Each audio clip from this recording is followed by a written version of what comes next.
Frédéric Carr, le sous-préfet de Saint-Paul et président délégué du conseil d'administration de la réserve marine, répondra aux accusations des élus et de certaines associations. Frédéric Carr, sous-préfet de Saint-Paul, délégué et président délégué du conseil d'administration de la réserve marine, est avec nous ce soir. Bonsoir. Bonsoir. Jean-Paul Virapoulet a attaqué hier dans nos éditions les scientifiques en charge du risque requin. Le maire de Saint-André les accuse d'être en vacances. Le sont-ils vraiment? Moi, je voudrais quand même, pour reprendre les expressions de M. Sparton à l'instant, que nous ayons tous une pensée pour ce drame humain. Cette affaire de ce jeune homme de 26 ans hier est avant tout un drame humain et il faut avoir une pensée à la fois pour la famille, pour les proches et au-delà pour tous ceux de la communauté qui bravent ces interdits parce qu'il faut à tout moment rappeler les règles. Et les règles, c'est celles qui conduisent à ne pas aller au-delà de ce qui est prévu, parce qu'il y a tout un dispositif prévu pour assurer la sécurité en lien avec les collectivités locales. J'y reviendrai tout à l'heure. Sur les accusations du maire de Saint-André, sur les scientifiques, qu'avez-vous à répondre? Alors, les scientifiques, on ne peut pas parler des scientifiques au sens large. Il y a la nécessité, effectivement, de préserver la réserve. Pourquoi? Parce que la réserve, c'est du patrimoine, c'est un patrimoine naturel de la Réunion. Et puis, c'est aussi le maintien d'un biotope qui est nécessaire, notamment pour permettre ensuite la réintroduction des requins pointe blanche, des requins de récif, qui sont des prédateurs, des juvéniles de requins bulldog. Et nous avons besoin aussi de la communauté scientifique pour nous aider et aider l'ensemble des partenaires du plan de gestion de risque requin à agir pour diminuer le risque requin et permettre aux différents usagers d'exercer dans les meilleures conditions de sécurité possibles leur sport ou la baignade. À l'heure actuelle, quelles études sont menées pour mettre fin à cette crise requin? Alors, il y a plusieurs points. Le premier, c'est effectivement d'essayer de ramener une masse halieutique, suffisamment de poissons pour permettre effectivement la réintroduction de requins pointe blanche, de requins de récif. Et puis, d'autre part, la campagne de pêche, de régulation et de prévention, qui est le programme Cap Requin, vise aussi à analyser les captures qui sont celles de ce programme pour déterminer et mieux comprendre les comportements des requins qui sont pas du tout des espèces des milieux coralliens ou même inféodés à la Réunion, qui sont présents tout autour de la Réunion, que sont les requins bulldog et les requins tigres, qui sont des espèces dangereuses pour l'homme. Après cette nouvelle attaque, la région déclare ne plus s'engager financièrement pour la réserve marine. Comprenez-vous ce choix? Alors, on est arrivé à un point d'équilibre important jusqu'à cette nouvelle attaque dramatique, après celle de Boucan-Canotte le 27 août dernier. Je crois qu'il est important d'agir dans la durée et d'avoir un plan cohérent avec l'ensemble des partenaires, dont les collectivités territoriales, dont les usagers, les associations d'usagers et la Ligue de surf, par exemple, pour permettre effectivement de sécuriser de nouveaux spots de surf, de nouvelles plages et permettre la réappropriation du plus grand nombre des Réunionnais et des touristes des plages. Donc la région est un partenaire important. Il faut continuer à travailler et je crois que... Si on ne finance plus la réserve, il y aura des conséquences? Je crois que ce drame aujourd'hui, je vais vous donner les chiffres. Hein. La réserve marine, le budget annuel, c'est 950 000 €, 400 000 € qui sont versés par l'État et 230 000 par la région. Donc c'est important de reprendre les discussions, de reprendre ce partenariat, tout simplement parce que c'est un des moyens qui contribue à ce qu'on appelle la mise en place des barrières successives tendant à diminuer le risque requin. L'État va rencontrer la région pour leur demander de continuer à financer la réserve marine? L'État n'a jamais cessé d'être un partenaire de la région, et comme le département, comme les communes qui sont adhérentes au GIP de la réserve marine, nous continuons encore. Il faut surtout avoir un plan cohérent dans la durée, ne serait-ce que pour que l'ensemble des Réunionnais se l'approprient.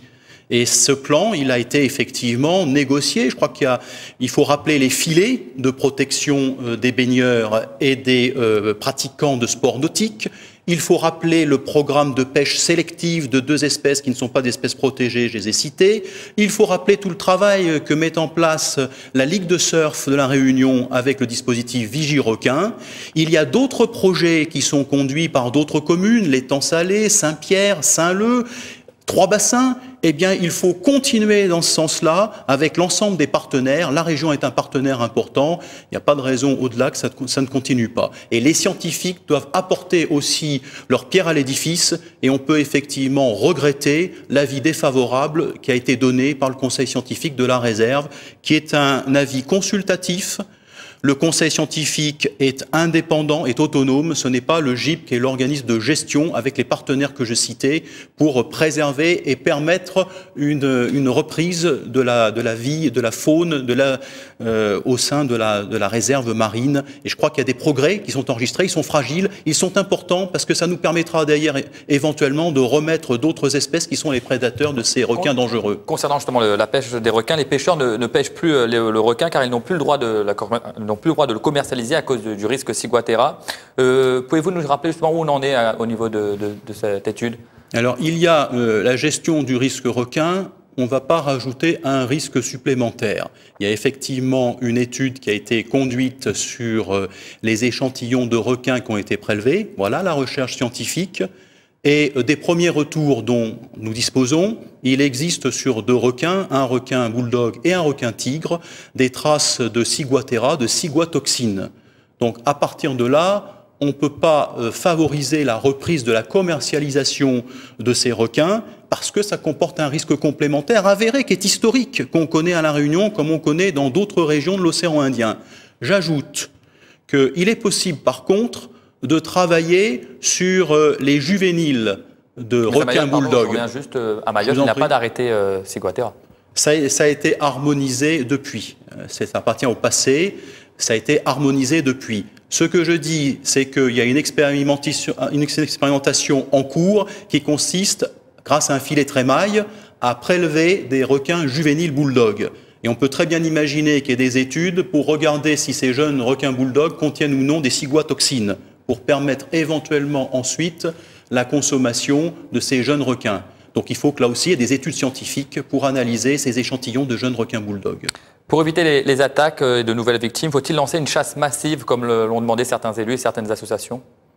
Je crois qu'il y a un effort de pêche qui est important, mais la pêche, je me répète, vise effectivement à écarter le danger, le risque. On ne peut pas totalement écarter le risque. Il y a des requins autour de la Réunion, il y a des requins dans l'océan Indien. J'ajoute que bien évidemment, au-delà, il faut poursuivre les travaux de sécurisation et de réappropriation des plages par les Réunionnais. Donc la pêche doit être continuée. Cap-Requin, le programme Cap-Requin doit être continué. C'est un élément de ces barrières successives qui visent à protéger le plus grand nombre de ce danger que concerne le risque requin. Mais pas de pêche supplémentaire? La pêche se poursuit, je vous l'ai dit. On fait aussi une expérimentation, c'est nouveau, sur les requins juvéniles bulldog. Et derrière, on va poursuivre cet effort. Et la pêche au sein de la zone de protection renforcée, dite ZPR, en face de Boucan-Canotte, est une expérimentation possible aussi, sachant, je me répète, qu'on peut regretter l'avis négatif donné par le Conseil scientifique de la réserve. Un arrêté d'interdiction de baignade et d'activités nautiques est mis en place depuis plusieurs années. Les surfeurs continuent d'aller à l'eau. Qu'est-ce qui ne fonctionne pas entre l'État et les surfeurs? Il n'y a pas un problème entre l'État et les surfeurs. Il y a un problème peut-être de comportement de certains surfeurs. Moi, je dis qu'effectivement, les surfeurs doivent respecter les règles pour se protéger eux-mêmes et protéger aussi quelque part ceux qui sont amenés parfois à intervenir. Donc je crois que c'est par la pédagogie, la sensibilisation, il faut continuer. Et puis également, votre reportage l'indiquait, avec les forces de gendarmerie, de police nationale, il y a de la sensibilisation et quand ça ne suffit pas, il y a de la verbalisation, tout simplement pour bien faire comprendre qu'il y a un danger, le danger existe. Bien sûr qu'on peut comprendre la passion, mais derrière, il faut savoir que ces jeunes, pour la plupart, s'exposent à un risque avéré et que le respect de cet arrêté préfectoral a aussi pour contrepartie tout le travail qui est fait à côté dans un plan de longue durée et cohérent pour sécuriser un maximum de spots. Eh bien, allons-y avec les surfeurs, allons-y avec tous ceux qui sont favorables à ce qu'on sécurise par tous les moyens. Le préfet le répète souvent, le rôle du comité, le centre de ressources et d'appui au risque requin avec les nouvelles technologies permet d'accompagner tous ceux qui ont des idées et les collectivités en particulier pour ensemble contribuer à réduire ce risque, sachant qu'après, c'est une question de responsabilité individuelle. Merci Frédéric Card d'avoir répondu à nos questions.